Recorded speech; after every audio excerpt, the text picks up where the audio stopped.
മമ്മൂക്കാൻ്റെ ഒരു ഒരു വലിയ വലങ്കൈ പോലത്തെ ആളാണ് ആൻഡ്രൂ ജോസഫ് സാറ്. മമ്മൂക്കാൻ്റെ സ്വന്തമാണ്. അപ്പോൾ മമ്മൂട്ടി പറയുന്ന ആൾ നമുക്ക് നമുക്കൊരു ഗോഡ്ഫാദർ വരില്ല. നമ്മൾ സിനിമ പാഷനായിട്ട് നടക്കുന്ന എന്നെപ്പോലുള്ള സാധാരണ ആളുകൾക്ക് പുള്ളിക്കാരനെയൊക്കെയാണ് നമ്മൾ പഠിച്ചിട്ട് ഒരു സിനിമ ചെയ്യണമെന്ന് പല ആളുകളെ പോയി കാണുന്നതും ഒരു സിനിമയിൽ വർക്ക് ചെയ്യണമെന്നൊക്കെ ഇങ്ങനെ തന്നെ. അപ്പോൾ ഞാൻ അങ്ങനത്തെ ഒരു സമയത്ത് റെലിഗേഷനിൽ കഴിഞ്ഞാൽ നമുക്കറിയാമല്ലോ, നമ്മൾ അങ്ങനത്തെ ഒരു വലിയ പ്രശ്നം ഉണ്ട് കഴിഞ്ഞാൽ നാളെ ഒരു സിനിമ ചെയ്യാൻ പറ്റിയില്ലെങ്കിലോ എന്നൊക്കെ പേടി എനിക്കുണ്ട്. എൻ്റെ മുഖങ്ങൾ കുറച്ച് ആളുകൾക്കെങ്കിലും അറിയാം. ഞാൻ ഒരുപാട് പേർക്ക് കഥ പറയാനൊക്കെ പോയിട്ടുണ്ട്. ആർട്ടിസ്റ്റ് ആയിക്കോട്ടെ, പ്രൊഡക്ഷൻ ആയിക്കോട്ടെ, ഒരുപാട് പേർക്ക് പോയിട്ടുണ്ട്. അപ്പം നിലവിൽ ഈ ഒരു കഥ മാത്രമാണോ മോഷണം പോയതായിട്ട് നിങ്ങൾക്ക് തോന്നിയിട്ടുള്ളൂ? നിലവിൽ ഇത് തന്നെയാണ് ആക്ച്വലി ഈ പടത്തിൻ്റെയാണ് എനിക്ക്. അല്ല, ഒരുപാട് പേരെടുത്ത് കഥ പറയാൻ പോയി എന്നൊക്കെ പറഞ്ഞു, അതുകൊണ്ട് ചോദിച്ചതാണ്. ഒരുപാട് പേർക്ക് കഥ പറയാൻ പോയി, പക്ഷേ ഞാൻ പറഞ്ഞ കഥകൾ ഇതുവരെ ഒന്നും വേറെ ആയിട്ട് വന്നിട്ടൊന്നുമില്ല. പക്ഷേ ഇതൊരു ഞാൻ പറഞ്ഞല്ലോ, ഷോർട്ട് ഫിലിം കണ്ടന്റ് പിന്നീട് ഒരു സിനിമയായിട്ട് വന്നപ്പോൾ എനിക്ക് ഉറപ്പായിട്ട് എൻ്റെ ആണെന്ന് പറയാൻ പറ്റും. പിന്നെ ഞാൻ പറഞ്ഞല്ലോ, എന്നെ അറിയുന്ന എൻ്റെ സർക്കിൾ ആളുകൾക്ക് അത് വിശ്വസിക്കാൻ പ്രശ്നങ്ങളൊന്നുമില്ല. അവർക്ക് അതിൻ്റെ സത്യാവസ്ഥ അറിയാൻ. 2022 ഡിസംബറിലാണ് മാളികപ്പുറം ഇറങ്ങിയത്. 22 ഇപ്പൊ 2.5 വർഷം കഴിഞ്ഞു.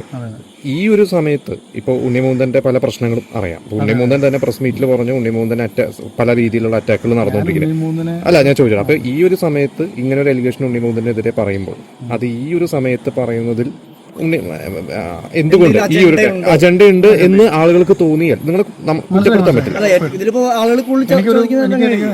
നമ്മളിപ്പോൾ മീഡിയയുടെ മുമ്പിൽ അന്നും പോകാത്തതിൻ്റെ ഇന്നും നമുക്ക് അങ്ങനത്തെ ഒരു ഫേസ് നേരായിട്ട് ക്രിയേറ്റ് ചെയ്തിട്ട് ഒരു കരിയർ ബിൽഡ് ചെയ്യാൻ താല്പര്യമില്ല. ഫസ്റ്റ് ഓഫ് ഓൾ നമുക്ക് എല്ലാവരെയും പോലെ ഒരു സിനിമ അങ്ങനെ ഒരു അനൗൺസ്മെൻറ്റിലൂടെ ആളുകൾ തന്നെ അറിയണം എന്നൊക്കെയാണ് ആഗ്രഹിച്ചത്. ഇപ്പോൾ പുള്ളിക്ക് ഒരു അജണ്ടയായിട്ടൊന്നുമല്ല. ഫസ്റ്റ് ഓഫ് ഓൾ ഞാൻ പറഞ്ഞില്ല, നമ്മൾ പറയുക പുള്ളിയുടെ ഇപ്പോഴത്തെ ഒരു ആറ്റിറ്റ്യൂഡ് വൈസ് നമുക്കൊരു സങ്കടമുണ്ട്. ഒരുപാട് എന്നെപ്പോലെ തന്നെ ഒരുപാട് പേര് കഥ പറയാൻ പോയിട്ട് ചീറ്റ് ചെയ്യപ്പെടുന്നത് എനിക്കറിയാം.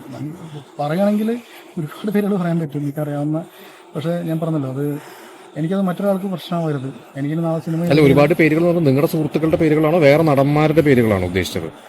അത് ഞാൻ പറയുന്നില്ല. ഫസ്റ്റ് ഓഫ് ഓൾ അത് മറ്റൊരാൾക്ക് ഞാൻ എൻ്റെ കാര്യം വേറെ നടന്മാരെയാണ് പേര് റൈറ്ററൊക്കെ എനിക്ക് അറിയാവുന്ന റൈറ്റേഴ്സിൻ്റെ ഒക്കെ ഇഷ്യൂസൊക്കെ ഞാൻ കേട്ടിട്ടുണ്ട് പല ആൾക്കാരും പറഞ്ഞിട്ടും. അത് സത്യാവസ്ഥ എനിക്കറിയാം. പക്ഷേ ഞാൻ അവരെ പേര് റിവീൽ ചെയ്യാനായിരിക്കും. കാരണം അവർക്ക് പ്രശ്നമായിരുന്നു. കാരണം ഞാൻ എൻ്റെ കാര്യം പറയാൻ വേണ്ടി വന്നതാണ്. എനിക്ക് ഇങ്ങനത്തെ ഒരു അജണ്ട ഉണ്ടെങ്കിൽ എനിക്ക് എനിക്ക് പറയണം തോന്നി പേടിക്കാണ്ട് എൻ്റെ ബാക്കിലോ മുമ്പിലൊന്നും ആരുമില്ല. അല്ല, ഇപ്പോൾ ലാസ്റ്റ് ടൈമിൽ പ്രസ് മീറ്റ് ഉണ്ണിമൂന്തനെ വിളിച്ചത് കണ്ടിട്ടുണ്ടാവും എന്ന് വിചാരിക്കുന്നു. അതിനകത്ത് പുള്ളി പറയുന്നത് മനഃപൂർവ്വം എന്നെ സിനിമാ മേഖലയിലുള്ളവർ തന്നെ. എനിക്ക് അങ്ങനെ വലിയ സപ്പോർട്ടോ അങ്ങനെ പ്രോത്സാഹനമൊന്നും ഇല്ലാത്തതാണ്. ഞാൻ സാധാരണ സിമ്പിളായിട്ട് നമ്മളിപ്പോൾ ഒരാൾ അസിസ്റ്റൻ്റ് പോലും ചെയ്യാതെ ഞാൻ 8 വർഷമായിട്ട് ഇൻഡിപെൻഡൻ്റായിട്ട് നമ്മുടെ ഓരോ ടീംസും നമ്മുടെ ഓരോ സുഹൃത്തുക്കളൊക്കെ ആയിട്ട് ഓരോ ചെറിയ ചെറിയ വർക്കുകളൊക്കെ ചെയ്തിട്ട്, അതായത് ലേണിംഗ് പ്രോസസ്സാണ് cinema. How to make a cinema എന്നുള്ള ഈ സമയമായതുകൊണ്ടാണ് അങ്ങനെ ഒരു സംശയം ആളുകൾക്ക് വരാം. പക്ഷേ ഞാൻ ഒരിക്കലും എനിക്ക് ഒരാളെ ഉപദ്രവിക്കണമെന്നായിരിക്കുന്ന ആളുമില്ല. പിന്നെ ഉണ്ണിമൂന്നിനോട് എനിക്ക് വ്യക്തിപരമാക്കി അങ്ങനത്തെ ഒരു പ്രതികാര ബുദ്ധിയൊന്നുമില്ല. പക്ഷേ എനിക്കിത് അതിനുശേഷം കോൺടാക്ട് ചെയ്യാൻ ശ്രമിച്ചിരുന്നു ഒരിക്കലും ഇല്ല. ഉറപ്പായിട്ട് ഞാൻ അതിനുശേഷം ഞാൻ പുള്ളിയുടെ കോവിഡ് ടൈമിൽ ഒരു സുഹൃത്ത് ചെയ്തൊരു പാട്ടിൻ്റെ റിലീസ് ചോദിച്ചിട്ടുണ്ടായിരുന്നു പറഞ്ഞിട്ട്. ഒന്നുമില്ല, ആ പാട്ടൊന്ന് പ്രൊമോട്ട് ചെയ്ത് പേജിലിടാൻ പറ്റുമെന്ന് പുള്ളി ചെയ്തിട്ടില്ല. ചെയ്തു തന്നില്ല കേട്ടോ. കുറ്റമായിട്ട് പറയില്ല, അത് പുള്ളിയുടെ ഇഷ്ടമാണ് ചെയ്യണമെന്ന്. പക്ഷെ അത് ചെയ്തിട്ടില്ല. പുള്ളിയുടെ വിപിൻ എന്ന് പറഞ്ഞായിട്ട് എനിക്ക് കണക്ഷൻ ഉണ്ടായിരുന്ന സമയത്ത് പുള്ളിക്ക് അയച്ചു കൊടുത്തത് എനിക്ക് ഓർമ്മയുണ്ട്. പിന്നെ പുള്ളിയുടെ മേക്കപ്പ് മാൻ ഉണ്ട്, മേപ്പടിയാനൊക്കെ ചെയ്തതാണ്. അരുണായൂർ എന്ന പുള്ളിയുടെ പേര്. പുള്ളിയായിട്ട് ആ സമയത്ത് ചാറ്റിലൊക്കെ ഉണ്ടായിരുന്നു ഞാൻ. അപ്പോൾ ഈ വിപിനെ പരിചയമുണ്ട്, ഇപ്പോൾ ഈ പറയുന്ന അരുണിനെ പരിചയമുണ്ട്. അപ്പോൾ ഇവരോടൊന്നും നിങ്ങൾക്ക് ഒരു അനൗൺസ്മെന്റ് വന്ന സമയത്തോ അല്ലെങ്കിൽ ഇതിൻ്റെ ഒരു സമയത്തോ എൻ്റെ ഒരു സിറ്റുവേഷൻ എന്ന് വെച്ചാൽ ലൈഫൊക്കെ മൂവ് ഓൺ ചെയ്യാൻ ഭയങ്കര ബുദ്ധിമുട്ടുള്ള ടൈമാണ്. കാരണം ഈ കോവിഡിൻ്റെ ഒക്കെ ടൈമിൽ സിനിമയിനേക്കാൾ പ്രയോറിറ്റി ഫാമിലി ആയ അമ്മയത്തിനേക്കാൾ ഒരുപാട് പ്രോബ്ലംസ് ഉണ്ട്. അപ്പോൾ നമ്മൾ അങ്ങനത്തെ ഒരു മൈൻഡ് സെറ്റിൽ സാഹചര്യം പോയിക്കൊണ്ടിരിക്കുന്ന സമയമാണ്. പിന്നെ അവിടെ നിന്ന് ഞാൻ പറഞ്ഞു, ഞാൻ ഫാർമ വർക്ക് ചെയ്യുന്ന ഒരാളായിരുന്നു. മീഡിയ സൈഡിൽ 8 വർഷമായിട്ട് ഇൻഡിപെൻഡൻ്റ് വർക്ക് ചെയ്യുന്നതാണ്. പ്രൊഫഷണൽ ഞാൻ ഫാർമ മെഡിക്കൽ റെപ്രസെൻറ്റേറ്റീവായിട്ടൊക്കെ വർക്ക് ചെയ്തതാണ്. അപ്പോൾ ഞാൻ ആ സമയത്ത് നമ്മുടെ ചെറിയ കമ്പനിയും പ്രൊഡക്ഷനൊക്കെ ആയിട്ട് ഇങ്ങനെ ചെറിയ പ്ലാനിലൊക്കെ ആയിരുന്നു. അപ്പോൾ അതിൻ്റെ സൈഡിൽ കൂടെ ഞാൻ ഈ സിനിമ ട്രൈ ചെയ്യുന്നുണ്ട്. പക്ഷേ പ്രയോറിറ്റി ഫസ്റ്റ് ഓഫ് ഓൾ ഒരു 70-80% സിനിമയ്ക്കാണ് കൊടുത്തിട്ടുള്ള ലൈഫിൽ.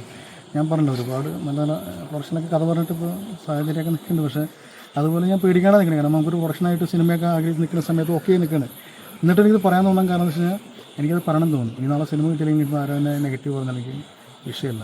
നമ്മൾ അന്ന് പറയാത്തതിന് ഒരു മെയിൻ റീസൺ എന്ന് വെച്ച് കഴിഞ്ഞാൽ കേരളത്തിൽ ട്രോൾ മെറ്റീരിയൽ അവിടെ നിന്ന് ആഗ്രഹം വേണ്ടി ഇതിപ്പോൾ കഴിഞ്ഞതിപ്പോൾ എന്താണെന്ന് അറിയില്ല. പക്ഷേ അത് പറയാൻ തോന്നി. ഇനിയിപ്പോൾ എന്തായാലും ഫേസ് ചെയ്യാം. എനിക്ക് അങ്ങനത്തെ പ്രശ്നങ്ങളൊന്നുമില്ല. എൻ്റെ പിന്നിലൊന്നും ആരുമില്ല. First of all